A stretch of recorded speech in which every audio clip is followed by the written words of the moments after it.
Good evening, everyone. Happy Tuesday. Welcome to another episode of Physician Heal Thyself Car Therapy. It is January 27th. It is 5:15. I am heading to work, comme d'habitude, as usual. And I am trying a new thing with playing around with my camera and like lighting and things like that, because I've realized that in a lot of the videos I get this glare from the vehicles.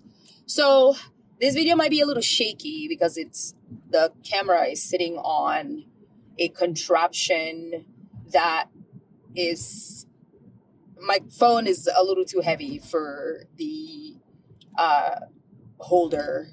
And I have to periodically look at the camera so it doesn't feel like I'm talking at no one. But I also have to be careful because I need to face forward and drive. Okay. Hopefully by now we have been well acquainted, so I don't need to make any introductions. So I'm just going to dive in into the day, the activities of last night, and the thing that I was thinking about chatting about today. So last night was second night in like 3 weeks now, where we didn't really have much going on. I got to take about a 45-minute nap. Like I've mentioned before, I have insomnia. I have like very specific things that I do in my house to fall asleep that I unfortunately can't do in the hospital. So it was really more like to get just a little bit of rest, some peace and quiet, just to sit down and like be with my thoughts and things like that. I was able to get a bit of studying done, not a lot, just the usual amount that I get every day. What else? Tried to get started on my blog article for this week that I wanted to post this week.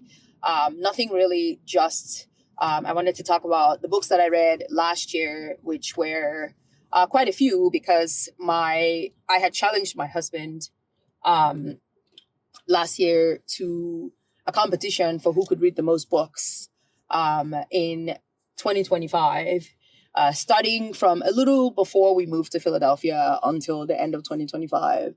And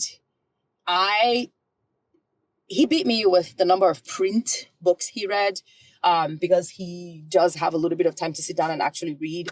But I think I beat him overall because I also take advantage of audiobooks. They were off of my Libby app. If you don't know what Libby app is, it's this application that connects to your local library, and you can borrow audiobooks, ebooks, things like that, or go to your local library and borrow like physical copies of books. But on my Libby app, it said that I borrowed and read/listened to 44 books total. I actually think that the number is 42, because there were two that I think I borrowed that I ended up not reading. One of them because I don't think I ever really just started.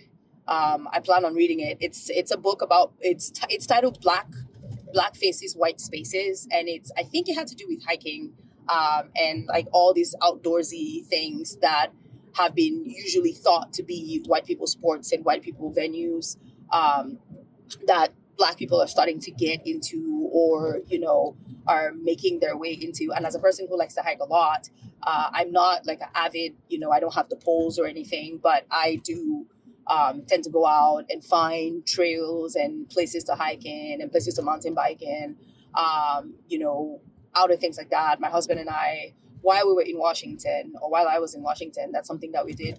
Washington, super beautiful state. I hope one day to go back and live in it. But it turned out, both of us, that when I was living in Washington, we actually enjoyed going to Oregon more than anything. So we found a couple of hiking spots in Oregon. We went to a couple of football games, soccer games in Oregon. And I remember, just like a fun little anecdote, going to a Seattle Sounders versus Oregon game.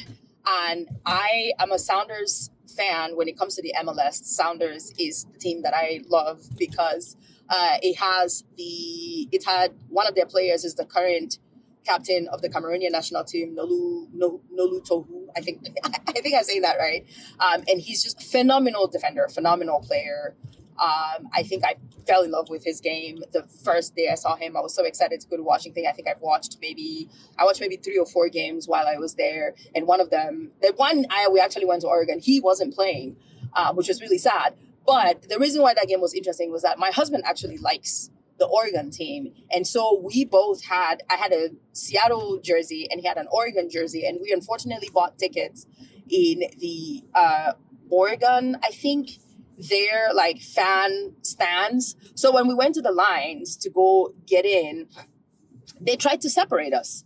They were like, oh, this is only for like Oregon fans. You can't go through here. So we both went through another door. And as we went to sit down, like we got these like shouts and yells about how we couldn't sit there, about how like the team that was there, like how they freaking sucked and all of it was a whole thing. We had to have security come take us away from the place we had paid for and give us a different spot for us to sit in, which is cool because it was a little closer to the pitch. We got a better view of the game. But I understand like fanaticism in sports and stuff like that, but it just completely threw me away. And then I began to read about like sports fans and things. And there have been people, and I'm not talking about like trampling people down at a stampede in sports, but like just people that have sought out and murdered other people over a soccer game, over a football game, over a game of cricket. It's wild. It's absolutely wild. The ways that we have absolutely no value, no respect for people's lives. It's a sport. It's supposed to be exciting. Like people had their sons there. There were these 2 guys from the rival teams that were supporters of rival, and they started a fight. They had to be broken up by security. They had to be taken out. I was just like, I don't understand this. We bring our kids to these things. Like people bring their families to this. What even is this? But I don't know. Nonsensical violence is the American way, I think, as we all see in recent times and in times immemorial. But that was my spiel. I don't even know where I was going with that. Yes, outdoorsy sports, black faces, white spaces, a book I was reading. And because I had a little bit of time yesterday, I started an article just trying to outline like the different books and which ones were my favorite.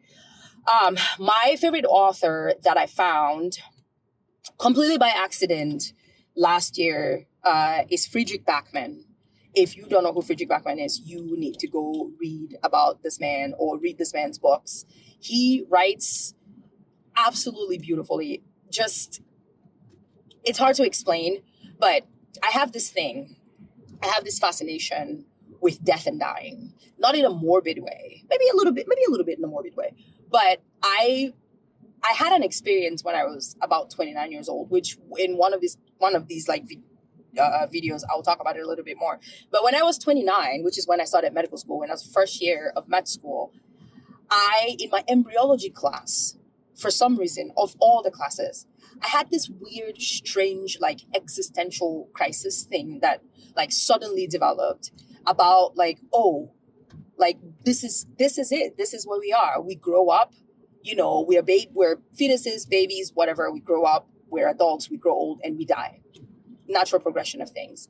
And it just occurred to me out of nowhere that the journey that we're on, it's a journey into basically nothing, right? We are just we're a natural process of evolution, and it's a train with no destination. It's a journey with no destination. It's like you are on the train, and then when it's time for you to get off, you either walk off, you hop off, you get thrown off violently or something, but there's no like culmination of anything. If you're fortunate, you get to a certain level and you just like, in the presence of your family and friends, you say your goodbyes and everything. But for the most part, it's just like, we're not going anywhere. We're doing all of these things. We're getting into all of these wars. We're like having all of these like racism fights and, all these things. And it's nothing. Like all of us are going to end up in exactly the same place. And it's just, for some reason, that whole realization that one day I was going to die and one day I was going to be in a world that like the world was going to exist or continue without me. It brought me this like due uncontrollable anxiety for a really long time in my first year. I remember just being severely depressed. I remember being severely sad. And I don't like to use the word depressed. Like, I don't like to use psychiatric terms lightly, but it was a horrid time. And I still have those anxiety attacks. I think I talked about having 2 anxiety attacks in the last couple of months here. That's usually where that begins. It's like I would go to bed and I would think about like, oh, I didn't finish the work that I wanted to do today. And it would just be like, what are you doing with your life? You know that you don't have a lot of time, blah, blah, blah, blah, blah. And then I would just wake up in this like panicky feeling. And it's, as I'm getting older, as things are happening, like my sister, I mentioned that my sister has like kids now, and those kids are near and dear to my heart. My cousins, everybody's growing up. And I think there's a little bit of that whole, like, I'm a first child component to it. But as all of these things are happening, I am developing more and more of that anxiety because I'm realizing now that everybody in this life at some point is going to experience that grief, right? Like, you are either going to be the person that is going to cause grief in your family by being the person that exits this life, or someone in your life is going to cause you like unimaginable grief by leaving your life in one way or another.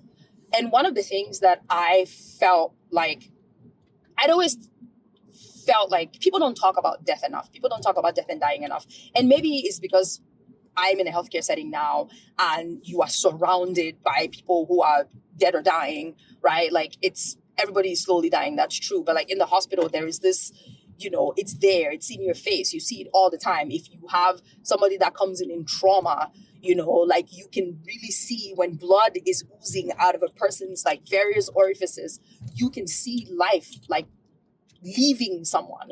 And I can't tell if it's gotten better or worse. I had never been fully able to articulate like the way I was feeling about all of this until I read Fredrik Backman's books. And there's a way that he describes emotions, especially emotions surrounding death and dying, especially with grief, especially with sadness, that it just makes you look at the man and you're like, this guy gets it. You know what I mean? Like, he understands. My favorite book of his is a book called My Friends. And it's about this like artist who is relatively unknown when he's young. Well, he's unknown because he's young. And then he paints this painting of 3 people by the sea and all of these things. And he becomes absolutely famous. And then he passes away. And the story around his passing, the story around that painting, it's just a fantastic description of like the whole process of death, of dying, of grief, of finding solace. The book, though, that resonates with me when it comes to somebody processing the fact that they are, either dying or like in terms of people losing their memory, in terms of like, I think it's dementia or something, is, I believe the title is Every Day the Way Home Gets Longer and Longer.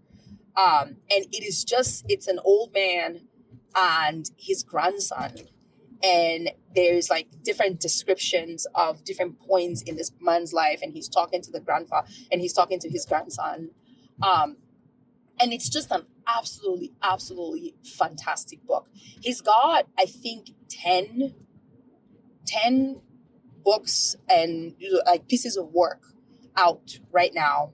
And I've read 8. In the last year, I read 8 of them. The only 2 I didn't read, he has a series, I think it's on HBO or something, the Beartown series. He wrote the trilogy for Beartown. And I didn't realize that the Beartown series was a series and it was 3 books. So I found the very last one, whose title I can't remember right now because my brain is not working.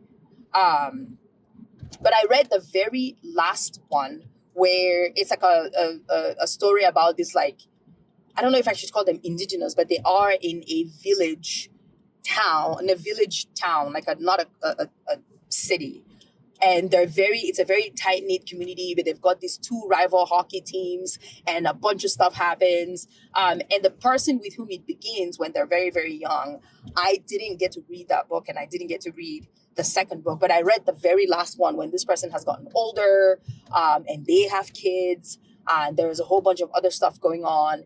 And it wasn't until I read that book that I realized that there were two others that were before that one. And I thought to myself, there's no need to go back and read like the prequels when I've already read the end and I know what has happened. So out of Fredrik Backman's 10 books, I've read 8 of them. Those are the only 2 that I haven't read.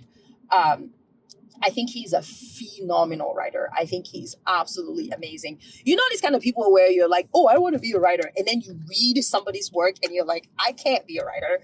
What? This is writing. What am I doing? You get what I mean? And sometimes like this, the feeling is just, you get scared and you're like, oh, there's no point of me putting my own like thoughts and feelings and ideas into words. But sometimes also it's like a motivation, like, oh, this person wrote this thing and people read it and it was fantastic. And maybe somebody will like something that I put out as well. But that was my favorite author of this year. And I also love like the way that I came across Fredrik Backman is just one of these things where you are like, you know, somebody that you think that you and them would get along if you meet them in real life. I was scrolling through Facebook one day and I came across a clip of like a very stoic guy that was making, like, it was an award show. I didn't know which award show it was, but they were accepting an award. And I think the speech started with something like, I've been told that, like, my editor told me that I needed to come to these things because this is where you make money. It was very, very dry. Like the humor was so dry. And I found myself just bursting with laughter. It was just full of sarcasm. And I was like, I don't know who this man is, but he is my spirit animal. And so I Googled, right? I Googled who Fredrik Backman was. And I realized that there was just a world of things to get to know about him. And I was so excited. Another author that I discovered is Olen Steinhauer. And the very first book I read was The Bridge of Sighs. And he has a bunch of books. He writes about this, like, he's basically like this crime, international spy, novelist type thing. And he wrote, the series that I've read right now is called Yalta Boulevard. And he wrote the Yalta Boulevard series, and there's 5 books of them. The first one is Bridge of Sighs, which I read. And I think I just finished the 5th one at the beginning of January.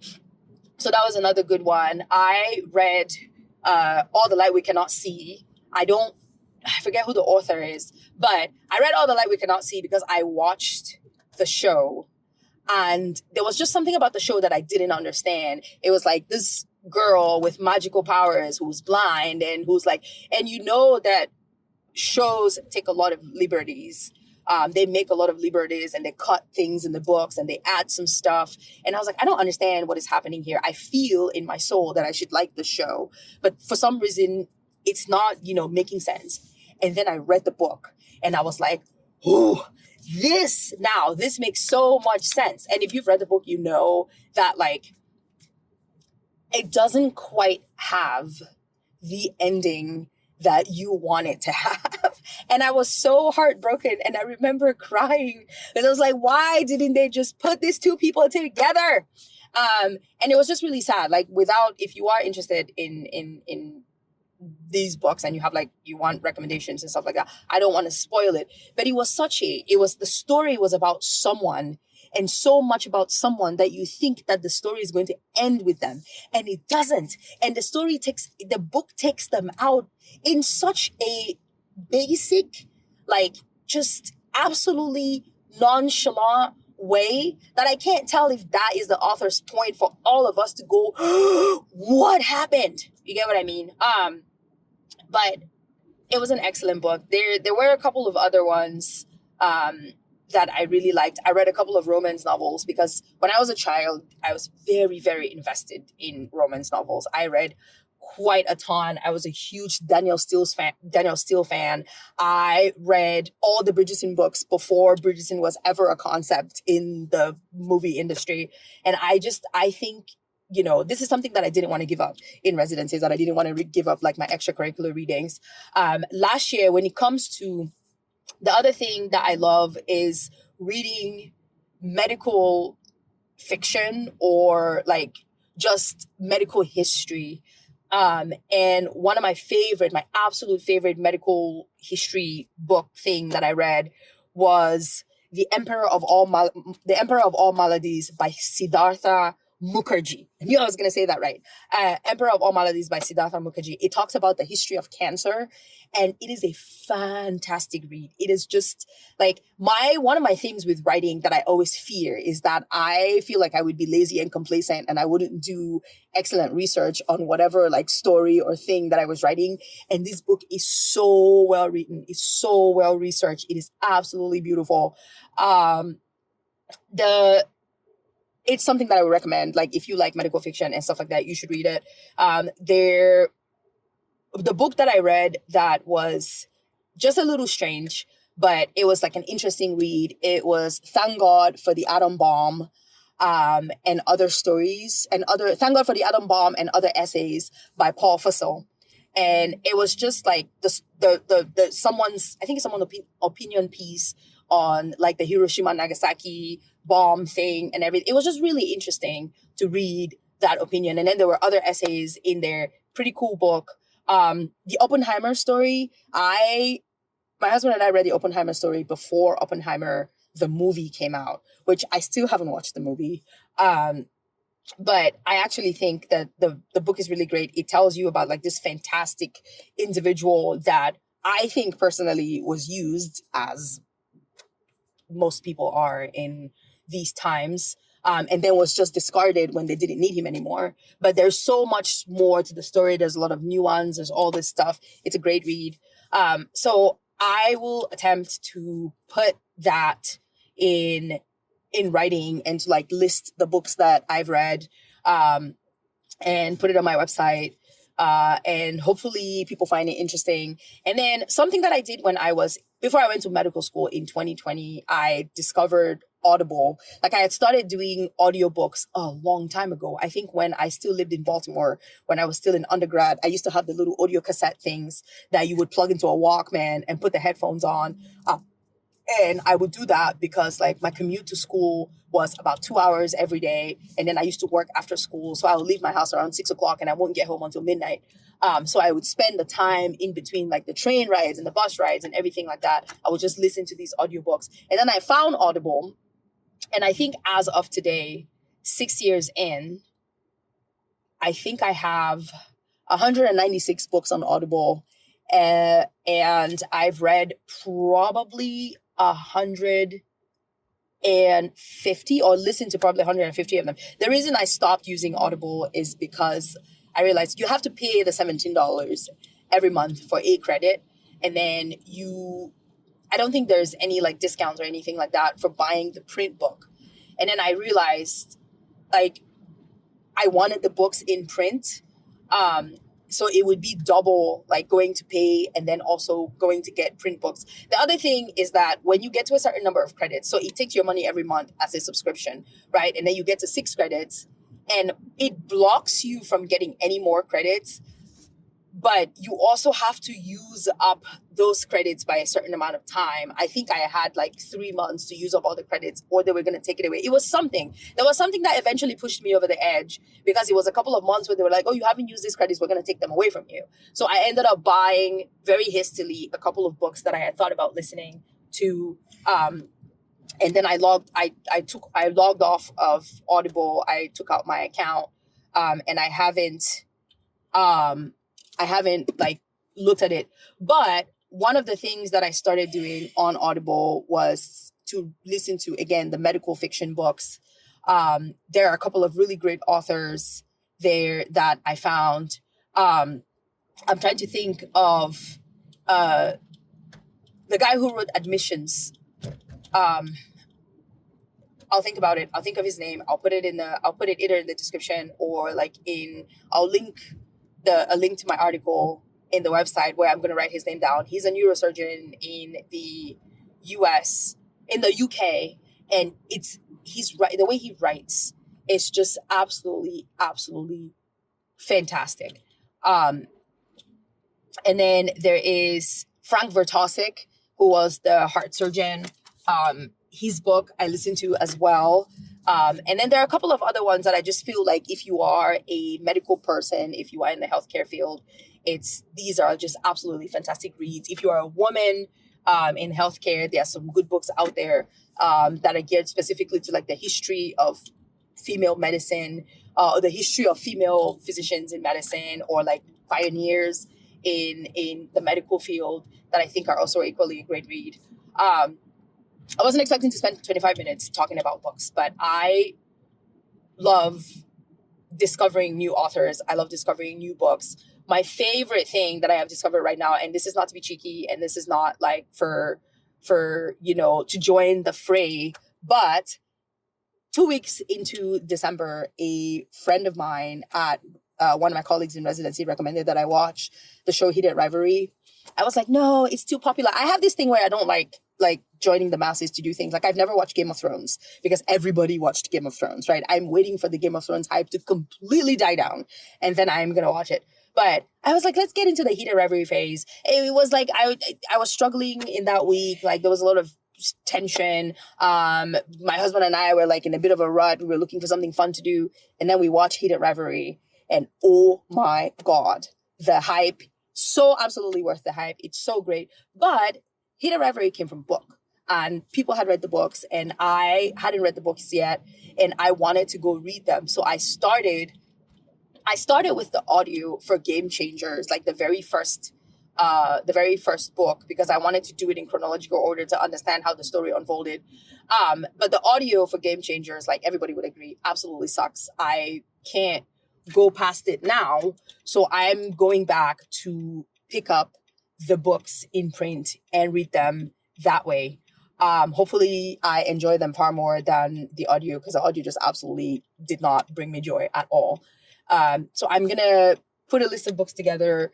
And then hopefully if you watch this and you are interested and you need recommendations for books and things, you find one there that you enjoy. The other thing that I like to target is I always look forward to President Obama's like book list for the year. And for the past, I think he's done it for 4 years in a row. For the past 4 years, there has been at least one book on his book list. Thank you. There has been at least one book on his book list series that I have read, and it always just made me feel like, oh, the president and I have similar tastes. This year was the first year that there was not a book on President Obama's reading list that I had read.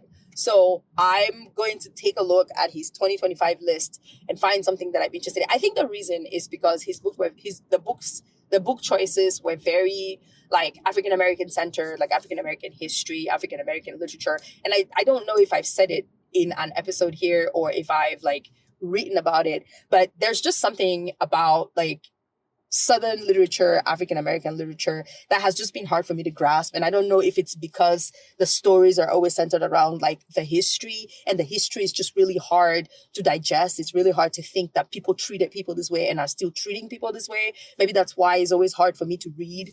But I'm here, like I've been in the States now longer than I was in my home country. And whether I like it or not, I get grouped into, like I'm an African American now. It just is what it is. So might as well dig into the history a little bit, might as well learn more things so that I can, be informed and also like learn, to stand in conversation and talk about things with a certain level of knowledge. So I'm going to keep looking into that and reading those stories.